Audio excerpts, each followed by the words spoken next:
ආයුබෝවන් කියලා පිළිගන්නවා ශ්‍රී ලංකා ක්‍රීඩා ලෝලි ඔබ සියලු දෙනාම 2023-2025 ලෝක ටෙස්ට් ශූරතා තරගාවලියේ අවසන් මහා තරගය ඕස්ට්‍රේලියාව හා දකුණු අප්‍රිකාව අතර එංගලන්තයේ ඓතිහාසික ලෝඩ්ස් ක්‍රීඩාංගණයේදී අද ආරම්භ වුණා.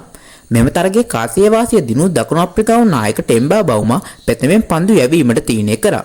දකුණු අප්‍රිකානු සංචිතයේ පිටිකරුවන් 6 දෙනෙක්ගෙන් වේග පන්දු යවන්න 4 දෙනෙක්ගෙන් සහ එක් දග පන්දු යවන්නෙක්ගෙන් සැකසී තිබුණු අතර ඕස්ට්‍රේලියානු සංචිතයේ පිටිකරුවන් 5 දෙනෙක්ගෙන් වේග පන්දු යවන්න 5 දෙනෙක්ගෙන් සහ එක් දග පන්දු යවන්නෙක්ගෙන් සැකසී තිබුණා. අවසන් මහා තරගයේ ආරම්භ වීමට පෙර හිටපු විශිෂ්ට ක්‍රිකට් ක්‍රීඩකයන් දෙපළක් වන දකුණු අප්‍රිකාවේ හෂීම් අම්ලා සහ ඕස්ට්‍රේලියාවේ මැතිව් හේඩන් විසින් මෙවර ටෙස්ට් ශූරතා තරගාවලියේ ජයග්‍රාහකයන්ට පිරිනැමෙන කුසලානේ ක්‍රීඩාංගණය වෙත රැගෙන එනු ලැබුවා. ඒ අනුව ඕස්ට්‍රේලියාවේ පළමුවෙනිම ආරම්භ කරමින් පිටියට පැමිණි ආරම්භක පිටිකරුවන් දෙදෙනා වන උස්මාන් කවාජා සහ මානස් ලැබුෂෙන් අතර ඕස්ට්‍රේලියා පළමු කඩුල්ලේ සබඳතාවයේ ලකුණු 12කට සීමා කරමින් උස්මාන් කවාජාව ලකුණු ලබා ගැනීමට පෙර නැවතත් ක්‍රීඩාගාරය වෙත හරවා යැවීමට කගිසෝ රබාඩා සමත් වුණා.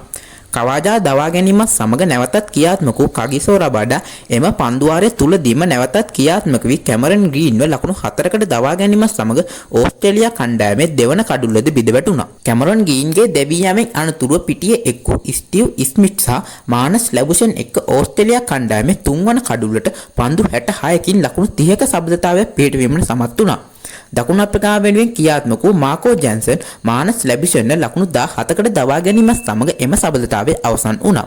ලැබුෂන්ගේ දවා ගැනීමෙන් අනතුරුව ස්ටිව් ස්මිත් සමග පිටියේ එක් වූ ට්‍රැවිස් හෙඩ් හතරවන කඩුල්ලට පන්දු 33කින් ලකුණු 21ක සබඳතාවයක් පිටවීමට සමත් වුණා. දකුණු අප්‍රිකාව වෙනුවෙන් නැවතත් ක්‍රියාත්මක වූ මාකෝ ජැන්සන් ට්‍රැවිස් හෙඩ්ව ලකුණු 11කට දවා ගැනීමත් සමග එම සබඳතාවයද අවසන් වුණා. දිවා ආහාරය සඳහා තරගය නතර කරන විට ඕස්ට්‍රේලියා කණ්ඩායමේ ලකුණු පූර්ව කඩුළු 4ක් දැවී ලකුණු 67ක් ලෙස දිස්ුණා. ඒ වෙන විට ඕස්ට්‍රේලියාව වෙනුවෙන් නොදිවි ක්‍රීඩාංගණයේ රැඳී සිටි ස්ටිව් ස්මිත් ලකුණු 26ක් රැස් කරගෙන සිටියා. දකුණු අප්‍රිකාව වෙනුවෙන් කගිසෝ රබාඩ සහ මාකෝ ජැන්සන් කඩුළු දෙක බැගින් දවා ගැනීමට සමත් වුණා. දිවා ආහාරයෙන් පසු පිටියේ එක් වූ ස්ටිව් ස්මිත් සහ බියු වෙබ්ස්ටර් එක්ක පීඩනයෙන් ලක්ව තිබූ ඕස්ට්‍රේලියානු ඉනිම ගොඩනැගීමට කටයුතු කරා. ඔවුන් දෙදෙනා එක්ක ඕස්ට්‍රේලියා කණ්ඩායමේ පස්වන කඩුල්ලට පන්දු 114කදී ලකුණු 79ක සබඳතාවයක් පිටවීමට සමත් වුණා. මෙම සබඳතාවයේ අතරතුර ස්ටිව් ස්මිත් විසින් තම ටෙස්ට් දිවියේ 42 වන ටෙස්ට් ආද ශතකය වාර්තා කිරීමට සමත් වුණා.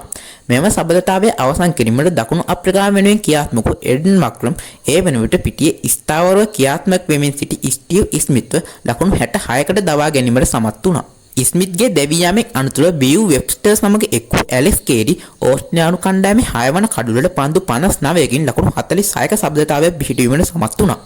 එම සබඳතාවය අවසන් කිරීමට දකුණු අප්‍රිකාව වෙනුවෙන් ක්‍රියාත්මක වූ කේෂව මහරාජ් ඇලෙක්ස් කේරිව ලකුණු 23කට දවා ගැනීමත් සමග එම සබඳතාවය බිඳ වැටුණා. ඇලෙක්ස් කේරිගේ දැවී යාමෙන් අනතුරුව නැවතත් ක්‍රියාත්මක වූ කගිසෝ රබාඩා ප්‍රමුඛ දකුණු අප්‍රිකානු පන්දු යවන්න ඕස්ට්‍රේලියානු කණ්ඩායමේ ඊළඟ කඩුළු 4 ලකුණු 20ක් තුර දවා ගැනීමෙන් ඕස්ට්‍රේලියානු පළමු ඉනිම නිමා කිරීමට කටයුතු කරා. ඒ අනුව ඕස්ට්‍රේලියානු කණ්ඩායමේ පළමු ඉනිම පන්දුවාර 56යි පන්දු 4ක් අවසානයේ කඩුළු 10ක් දැවී ලකුණු 212ක් ලෙස දිස්ුණා. ඕස්ට්‍රේලියානු කණ්ඩායම වෙනුවෙන් පළමු ඉනිමේ වැඩිම ලකුණුලාභියා වූ බියු වෙබ්ස්ටර් ලකුණු 72ක් රැස් කිරීමට සමත් වූ අතර ඊට අමතරව ස්ටිව් ස්මිත් ලකුණු 66ක් රැස් කිරීමට සමත් වුණා. දකුණු අප්‍රිකාව වෙනුවෙන් විශිෂ්ට පන්දුවීමක නිරත වූ කගිසෝ රබාඩා පන්දුවාර 15යි පන්දු 4ක් ඇතුළත නිලකුණු පන්දුවාර 5ක් සමගින් ලකුණු 51කට කඩුළු 5ක් බිඳ දැමීමට සමත් වුණා. ඊට අමතරව මාකෝ ජැන්සන් පන්දුවාර 4කදී නිලකුණු පන්දුවාර 5ක් සමග ලකුණු 49කට කඩුළු 3ක් බිඳ දැමීමට සමත් වුණා. ඕස්ට්‍රේලියාවේ පළමුවෙනිම හබයම් සඳහා පිටට පිමිණි දකුණු අප්‍රිකානු කණ්ඩායමේ ආරම්භක සබඳතාවයේ පළමු පන්දුවාරයේදීම බිඳ දැමීමෙන් එඩන් මක්ලම්ව ලකුණු ලබා ගැනීමට පෙර නැවතත් ක්‍රීඩාගාරය වෙත හරවා යැවීමට මිචෙල් ස්ටාක් සමත් වුණා.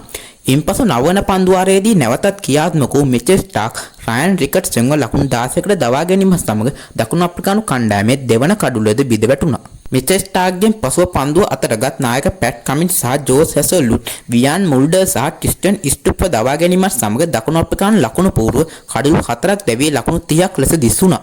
ඒ අනුව දකුණු අප්‍රිකානු කණ්ඩායමේ ලකුණු පූර්ව කඩුළු 4ක් දැවී ලකුණු 43ක් ලෙස දිස්වෙන මොහොතක පළමු දිනයේ සඳහා තරගය නතර කිරීමට තීරණය කරා. ඒ අනුව ටෙම්බා බවුමා ලකුණු 3ක් සහ ඩේවිඩ් බෙඩින්හම් ලකුණු 8ක් රැස් කරගනිමින් නොදිවි කඩුල්ලේ රැඳී සිටිනවා. ඕස්ට්‍රේලියානු කණ්ඩායමේ මිචෙල් ස්ටාක් කඩුළු දෙකක් බෙද දැමීමට සමත් වූ අතර ජෝස් හැසල්වුඩ් සහ නායක පැට් කමින්ස් අතර එක කඩුල්ල බැගින් බෙදී ගියා. ඒ අනුව අවසන් තරගයේ දෙවන දිනේ හෙට ශ්‍රී ලංකා වේලාවෙන් පස්වරු 3ට ආරම්භ වීමට නියමිතයි. ඉතින් මෙම තරගයේ තොරතුරු සහ දිනෙන් දින අලුත් වෙන ක්‍රිකට් ලෝකේ තොරතුරු එසෙනින් දැනගන්න ඔයා දැම්ම මගේ channel එක subscribe කරලා bell icon එක click කරලා තියාගන්න. එහෙනම් අදට මං ගිහින් එන්නම්. ඔබ සැමට සුබ දවසක්.